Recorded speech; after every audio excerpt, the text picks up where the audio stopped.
Assalamualaikum warahmatullahi wabarakatuh. Salam bahagia dan bergerak.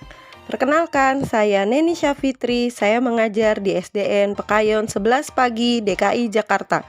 Saya calon guru penggerak angkatan 5. Hari ini saya akan merefleksi filosofi pemikiran guru kita Ki Hajar Dewantara serta implementasinya di sekolah. Pemikiran Ki Hajar Dewantara.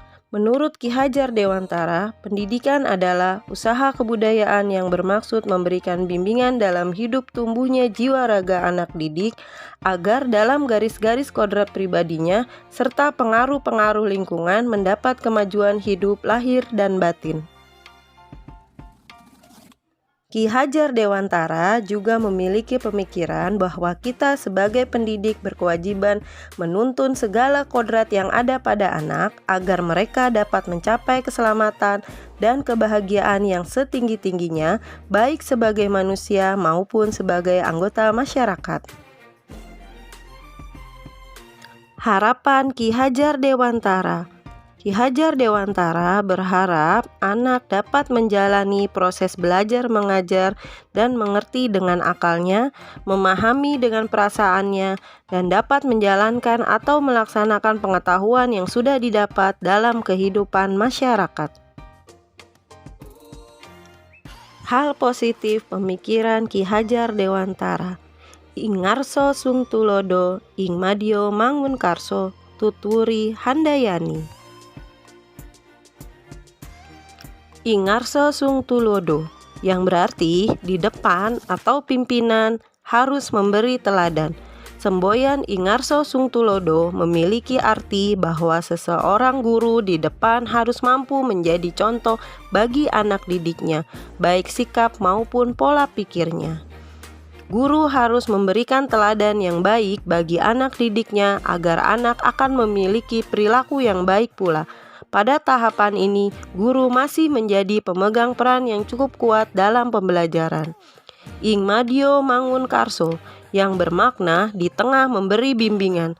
Ing madyo mangun karso berarti bila guru berada di antara anak didiknya, maka guru tersebut harus mampu memberikan inspirasi dan motivasi bagi anak didik hingga anak didik diharapkan bisa lebih maju dalam belajar. Inspirasi dan motivasi yang diberikan guru dapat memberikan semangat dan memacu anak didik untuk lebih giat karena merasa diperhatikan dan selalu mendapat pikiran-pikiran positif dari gurunya. Tuturi handayani, yang mengandung arti di belakang memberi dorongan. Semboyan penutup yakni tuturi handayani memiliki arti bahwa guru di belakang anak didik diharapkan mau memberikan kepercayaan dalam melaksanakan tugasnya dengan baik. Pemikiran Ki Hajar Dewantara terhadap pendidik. Ki Hajar Dewantara mengibaratkan peran pendidik sebagai seorang petani atau tukang kebun. Anak-anak seperti biji tumbuhan yang disemai dan ditanam oleh petani. Dalam proses menuntun, pendidik sebagai pamong, agar anak tidak kehilangan arah. Seorang pamong memberi tuntunan agar anak menemukan kemerdekaan dalam belajar. Berdasarkan pemikiran Ki Hajar Dewantara, apa saja yang telah saya terapkan pada proses pembelajaran? Yang pertama adalah pendidikan karakter. Pendidikan karakter dapat dimaknai sebagai pendidikan nilai, pendidikan budi pekerti, pendidikan moral, pendidikan watak yang bertujuan mengembangkan kemampuan peserta didik untuk memberikan keputusan baik buruk, memelihara apa yang baik, dan mewujudkan kebaikan itu dalam kehidupan sehari-hari dengan sepenuh hati. Kedua adalah pendidikan yang sesuai dengan kodrat alam dan kodrat zaman. Kodrat alam adalah kondisi lingkungan di mana anak didik itu berada, baik kultur atau budaya maupun kondisi geografisnya. Kodrat zaman adalah kondisi zaman yang dihadapi oleh anak didik. Dalam menuntun, haruslah menyesuaikan dengan keadaan zaman anak didik. Saat ini dituntut penguasaan kemampuan dan keterampilan abad 21 dengan melihat kodrat anak Indonesia yang sesungguhnya. Dalam hal ini, Ki Hajar Dewantara mengingatkan bahwa pengaruh dari luar bisa menjadi sumber ilmu pengetahuan. Tetapi hal terpenting dari hal tersebut adalah kemampuan kita memilah atau menyaring pengaruh tersebut agar tidak bertentangan dengan budaya dan kearifan lokal kita. Ki Hajar Dewantara menegaskan bahwa didiklah anak-anak dengan cara yang sesuai dengan tuntutan alam dan zamannya sendiri. Yang ketiga adalah pembelajaran yang menyenangkan. Pembelajaran menyenangkan merupakan suasana belajar mengajar yang dapat memusatkan perhatiannya secara penuh saat belajar, sehingga curah waktu perhatiannya atau time on task tinggi.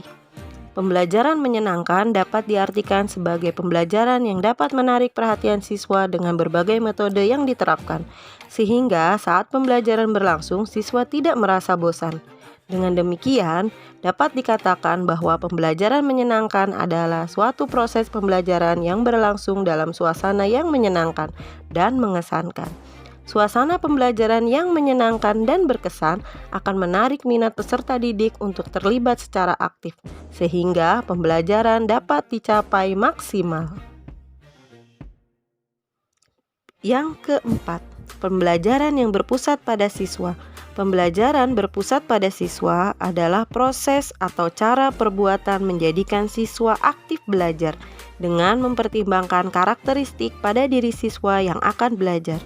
Karakteristik setiap siswa digunakan sebagai dasar dalam perancangan proses pembelajaran, pelaksanaan pembelajaran, dan penilaian pembelajaran. Pada pembelajaran tersebut tampak bahwa peserta didik berpartisipasi aktif dalam kegiatan pembelajaran. Keadaan seperti itulah yang diharapkan pada proses pembelajaran, di mana pengajar tidak memberikan informasi kepada peserta didik, tetapi terjadi proses berpikir kritis.